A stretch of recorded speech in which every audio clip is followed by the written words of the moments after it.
এই মুহূৰ্তে জনাই আছো এটা অত্যন্ত গুৰুত্বপূৰ্ণ খবৰ। অখিল গগৈ উভতি ধৰিছে হিমন্ত বিশ্ব শৰ্মাক। জোৰদাৰ সমালোচনা কৰিছে মুখ্যমন্ত্ৰীক সংবিধান ভংগকাৰী, সংবিধান বিনষ্টকাৰী আখ্যা দিছে এইবাৰ অখিল গগৈয়ে। হিমন্ত বিশ্ব শৰ্মা অসমৰ ৰজা নহয়, যি মন যায় তাকেই কৰিব হিমন্ত বিশ্ব শৰ্মাই। এইদৰে উভতি ধৰিছে অখিল গগৈয়ে। সিমানেই নহয়, অখিল গগৈয়ে কয় যে হিমন্ত বিশ্ব শৰ্মাই অসমৰ গৃহমন্ত্ৰী হৈ সাম্প্ৰদায়িক সংঘৰ্ষ কৰিব, সেয়া কেতিয়াও আমি মানি নলওঁ। সিমানেই নহয়, অখিল গগৈৰ তৰফৰ পৰা আৰু কোৱা হৈছে যে হিন্দু মুছলমানৰ মাজত কাজিয়া লগাই থাকিব, সেয়া আমি মানি নলওঁ।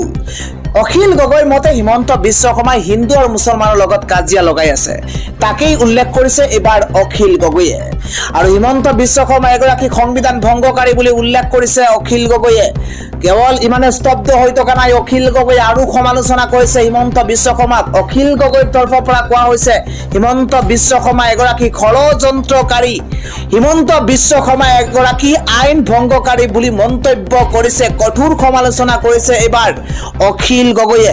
হিমন্ত বিশ্ব শৰ্মাক ক্ষুদ্ৰ সমালোচনা আজিৰ দিনটোত অখিল গগৈয়ে হিমন্ত বিশ্ব শৰ্মা পদত্যাগৰ দাবী তুলি আজিৰ দিনটোত গৰজি উঠিছে অখিল গগৈ।